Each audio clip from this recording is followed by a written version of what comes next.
आज से हम लोग लेसन सेकंड पार्ट दूसरा स्टार्ट करेंगे। आपके पाठ का नाम है द्रव्य की अवस्थाएं, गैस तथा द्रव।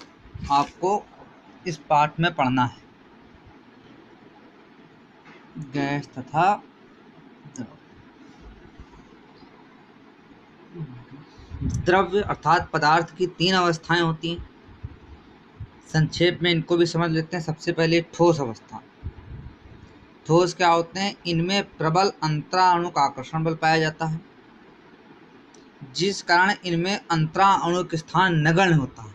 अंतराणुक स्थान से तात्पर्य है कि दो अणुओं के मध्य स्थान, अर्थात ठोसों में प्रबल अंतराणुक आकर्षण बल पाया जाता है, अर्थात इनके अणुओं के मध्य आकर्षण बल बहुत अधिक होता है और दो अणुओं के मध्य स्थान बहुत कम। अणुओं के मध्य आकर्षण बल अधिक एवं अणुओं के मध्य स्थान बहुत कम, जिससे इनके अणु बहुत पास पास रहते हैं और ये ठोस प्रकार की आकृति प्रदान करते हैं। इसीलिए ठोसों का आकार एवं आयतन दोनों क्या होते हैं? निश्चित होते हैं। इनमें सरलता से परिवर्तन नहीं होता। अब जाते हैं द्रव अर्थात लिक्विड। इनमें अंतराणुक आकर्षण बल ठोस की अपेक्षा कम होता है, जिस कारण इनमें न्यून अंतराणुक स्थान पाया जाता है, अर्थात इनके दो अणुओं के मध्य थोड़ा सा अधिक स्थान होता है, यानी कि इनके अणु थोड़ा थोड़ा दूर दूर होते हैं, अत्यधिक दूर नहीं। इनके अणुओं के मध्य थोड़ी सी दूरी पाई जाती है और ये तरल होते हैं, अर्थात इनमें बहने का गुण होता है और इनका आकार अनिश्चित एवं आयतन निश्चित होता है। द्रव क्या होता है? जिस पात्र में रखे जाते हैं उसी आकार के हो जाते हैं। तीसरा गैस। इनमें नगण्य अंतराकर्षण पाया जाता है। इनके अणुओं के मध्य लगने वाला आकर्षण बल बहुत ही कम होता है, जिस कारण इनके अणुओं के मध्य का स्थान अर्थात अंतराणु का स्थान बहुत अधिक होता है और इनके अणु क्या होते हैं? बहुत दूर दूर होते हैं। अभी आगे गैस के और विषय में जानकारी लेंगे। फिलहाल इतना समझ लें कि गैस के अणुओं के मध्य की दूरी बहुत अधिक और इनके अणुओं के मध्य लगने वाला आकर्षण बल बिल्कुल ना के बराबर अर्थात नगण्य होता है। इस कारण इनका आकार और आयतन दोनों ही अनिश्चित होते हैं। ये जिस पात्र में लिए जाते हैं उसी पात्र के आकार में प्रदर्शित कर देते हैं। किसी भी गैस को जिस पात्र में रखेंगे उसी पात्र का उसका आकार हो जाएगा और उसी पात्र के आयतन के बराबर उसका आयतन हो जाएगा। एक बात यहाँ पर समझ लें, अंतराणुक स्थान और अंतराणुक आकर्षण बल में व्युत्क्रमानुपाती संबंध होता है। जैसे जैसे अंतराणुक आकर्षण बल बढ़ेगा, अंतराणुक स्थान में वैसे वैसे कमी आएगी। अब आपको इस पाठ में कुछ गैसीय नियम पढ़ने हैं। गैसीय नियम क्या हैं? संक्षेप में समझ लेते हैं। गैसों के गुणों का अध्ययन करने के लिए कुछ नियम दिए गए, जिन्हें गैसीय नियम कहा जाता है। गैसीय नियम क्या हैं? वे नियम जिनसे गैसों के गुणों, उनके व्यवहार के विषय में जानकारी मिलती है, वे नियम कहलाते हैं गैसीय नियम। आज हम एक नियम पढ़ेंगे। सबसे पहला बायल का नियम, मोस्ट इम्पॉर्टेंट है। बायल ने एक नियम दिया कि स्थिर ताप पर किसी गैस की निश्चित मात्रा का आयतन V उसके दाब P के व्युत्क्रमानुपाती होता है। अर्थात अगर ताप को स्थिर रखा जाए, ताप में कोई परिवर्तन न किया जाए और उसकी मात्रा में कोई परिवर्तन न किया जाए, तो गैस का आयतन उसके दाब के क्या होगा? व्युत्क्रमानुपाती।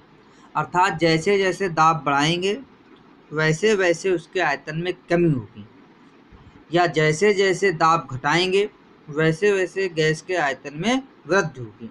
इसको इस प्रकार भी समझ सकते हैं कि यदि गैस का आयतन बढ़ेगा तो उसका दाब घटेगा, यदि उसका आयतन घटेगा तो दाब बढ़ेगा। दाब और आयतन में उल्टा संबंध है, एक दूसरे के व्युत्क्रमानुपाती होते हैं। कब? जब ताप स्थिर रखा जाए और आयतन निश्चित, मात्रा उसकी निश्चित रखी जाए। इसका व्यंजक ये बन जाता है V प्रोपोर्शनल 1/P। इसको हम क्या कर सकते हैं, V बराबर K/P, जहाँ K क्या है, एक स्थिरांक है। P को इस तरफ ले जाएं तो क्या हो जाएगा, PV बराबर K। तो यहाँ पर एक और परिभाषा बन जाती है, क्या बन जाती है, अतः स्थिर ताप तथा निश्चित मात्रा पर किसी गैस के दाब तथा आयतन का गुणनफल एक नियतांक होता है। P इंटू V बराबर के हमने सिद्ध किया, यानी कि दाब गुणा आयतन बराबर स्थिरांक। लेकिन कब? जब स्थिर ताप हो तथा निश्चित मात्रा। स्थिर ताप और निश्चित मात्रा पर दाब और आयतन का गुणनफल क्या होता है, एक स्थिरांक। इसको हम ऐसे भी लिख सकते हैं, दाब गुणा आयतन बराबर स्थिरांक। दाब गुणा आयतन बराबर स्थिरांक, अर्थात स्थिर ताप तथा निश्चित मात्रा पर किसी गैस का दाब तथा आयतन का गुणनफल एक नियतांक होता है, P इंटू V बराबर K। देखते हैं किससे और व्यंजक स्थापित होता है। माना प्रारंभ में किसी गैस की निश्चित मात्रा का दाब P1 तथा आयतन भी हो। प्रारंभिक दाब कितना है, P1, और आयतन कितना है, V1। तो बायल के नियम से क्या हो जाएगा, P1 V1 बराबर K। इसको हम समीकरण मान लेते हैं। फिर उसी ताप, यानी कि उसके ताप में परिवर्तन न किया जाए तथा उसी मात्रा का, ना उसके ताप में परिवर्तन किया जाए ना उसकी मात्रा में परिवर्तन किया जाए, और गैस का दाब बदल कर क्या कर दें, P2, तथा आयतन क्या कर दें, V2। लेकिन चूंकि बायल का नियम कहता है PV इंटू K, तो यहाँ पर P2 V2 बराबर क्या हो जाएगा, K। इस समीकरण को 2 मान लेते हैं। इसी प्रकार अगर हम चाहें तो निकाल सकते हैं P3 V3 बराबर K। तो एक नया व्यंजक बन जाएगा जिस तीनों में क्या हो जाएगा, अतः P1 V1 बराबर P2 V2 बराबर P3 V3 बराबर K। कब? निश्चित मात्रा था स्थिर ताप पर।